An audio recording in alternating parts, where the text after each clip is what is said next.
KAYTRAMINÈ, self-titled album.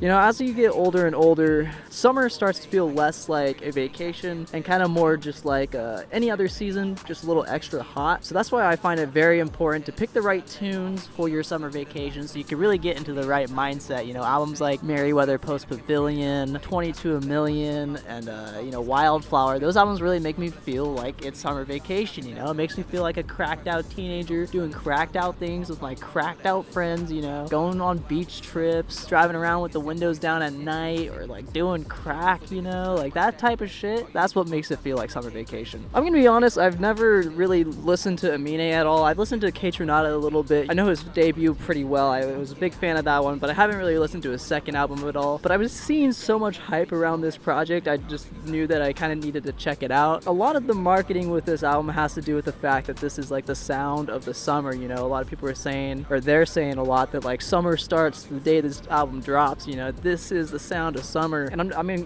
they're not really lying here, okay? Like, I feel like this album is gonna be the soundtrack to a lot of people's summer, mine included. There's two parts to this album, right? There's Aminé's, obviously his rapping, and there's obviously KAYTRAMINè's production. For those of you who don't know, Aminé is the rapper, KAYTRAMINè is the producer, you know, they kind of collaborative project here. Now, Aminé's rapping is not anything too interesting in this album, you know. If you want to hear about like deep shit, you know, and talk about how fucked up this country is and stuff like that, you're not gonna find that in this album, and that's not really the intention with this album. That's not really what they're going for, you know. Obviously this album's just for fun, you know, this fun summer vibes, you know. Aminé, he's making your girl wet. He used to be like sipping on Doritos every day, now he's sipping on champagne. KAYTRAMINè, they made a slap called out Will Smith, you know, that type of stuff. This is the type of stuff that you'll be listening to in your car, and you'll be like bumping your head to it, and you'll be like, ooh, okay. All the lyrics are very surface level, you know. Took an ex, call him Malcolm or something like that, you know. You're not gonna be talking about this in your English class, you know. That's the type of vibe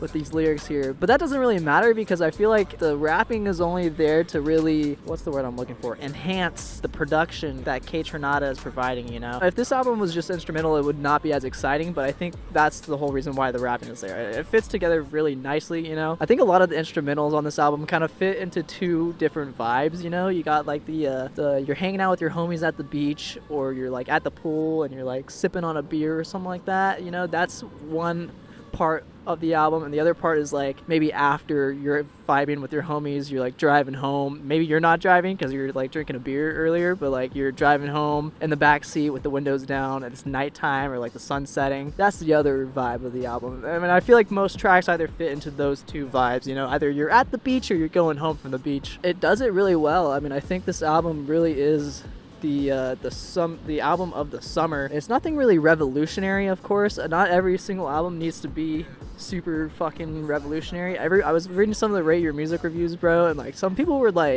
just going in it with just too much like expectations, bro. Like, I went into this thing with no expectations at all. I just knew that I was a fan of KAYTRAMINè. I thought this thing was just gonna make me move and groove, and it fucking did. I can really picture a lot of these songs ending up into some like travel montages this year. Maybe fucking David Dobrik will put it in a vlog or something, you know.